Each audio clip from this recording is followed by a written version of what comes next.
Vinstead. Mais d'abord, l'édito international d'Europe 1 avec vous, Vincent Hervouet. Bonjour Vincent. Bonjour Dimitri, bonjour Anissa, bonjour Gaspard, bonjour Nicolas. Oui, bonjour Vincent. Gaspard Proust s'est joint à nous ce matin. La mort de Roland Dumas ce matin, c'est décédé hier à l'âge de 102 ans. Oui, la vie de Dumas, forcément, c'est un roman, et même plusieurs. Il y a de quoi feuilletonner une série. Il y a l'adolescent résistant, le rédac-chef à l'anglo-saxonne, l'orientaliste qui parle une demi-douzaine de langues et sait surtout se taire, polyglotte et polygame aussi, le politicien souvent élu, jamais réélu, l'avocat des causes indéfendables, celui qui souille Claude Pompidou et Sally Giscard, l'allié des canailles et l'intime des artistes, le chanteur d'opéra familier du chantage, le hussard désinvolte qui aimait François Mitterrand et les manigances, le franc-maçon toujours épargné par le canard enchaîné et qui, au point de se croire intouchable, l'affairiste qui termine président du Conseil constitutionnel, forcé de démissionner mais blanchi par la justice, le ministre d'État dont on peut se demander s'il a jamais servi l'État,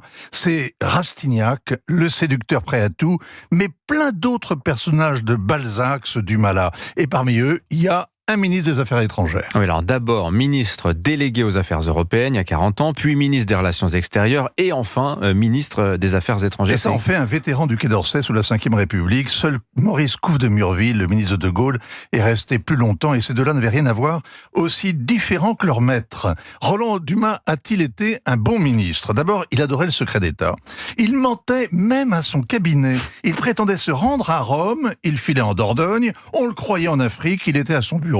À cette époque heureuse, il n'y avait pas de téléphone portable et beaucoup plus de liberté. Il entretenait toutes sortes de réseaux, comme s'il continuait à vivre dans la résistance. Il a été un ministre chanceux, aux prises avec l'histoire dans des moments clés, le chantier européen, il prépare l'acte unique, puis le traité de Maastricht. Si le tandem franco-allemand tourne à plein régime, c'est que Roland Dumas pédale avec Genscher, son homologue, mais la chute du mur le prend de court, comme François Mitterrand, debout sur les freins, pour retarder la réunification, et c'est en vain.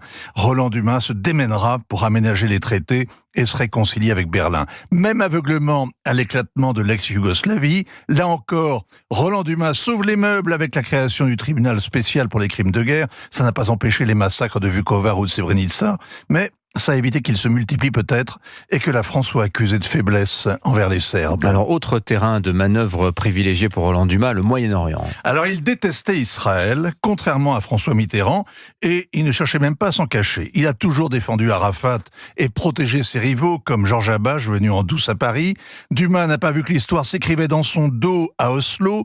Il était familier de Kadhafi, chez lui à Damas, où il a faim d'oublier que le régime syrien nous avait tué un ambassadeur. Il a renoué avec les Iraniens qui nous chasseront du Liban, après avoir servi de Missi Dominici auprès de Saddam Hussein, auquel nous finirons par déclarer la guerre. Roland Dumas n'était jamais dégoûté. La diplomatie sert à sauver la paix. Par temps calme, il se prenait pour Talleyrand, et il apparaissait comme tel, un bas de soie chaussé de berlouti. Évidemment, il a représenté jusqu'à la caricature le français tel que le méprisent les Américains, c'est-à-dire l'allié plein de talent mais décadent, peu fiable et qui n'arrive à rien, parce qu'il ménage les sauvages. En revanche, les Russes l'aimaient bien, et peut-être un peu trop. Roland Dumas était un provocateur, il provoquait le mépris, il n'était pas toujours diplomate, mais la France avait une politique étrangère. Aujourd'hui, c'est exactement le contraire. Le Quai est un palais vide et propre, où passent des ministres transparents que le monde ignore. Dumas était un roman, la suite ne donne même pas des nouvelles.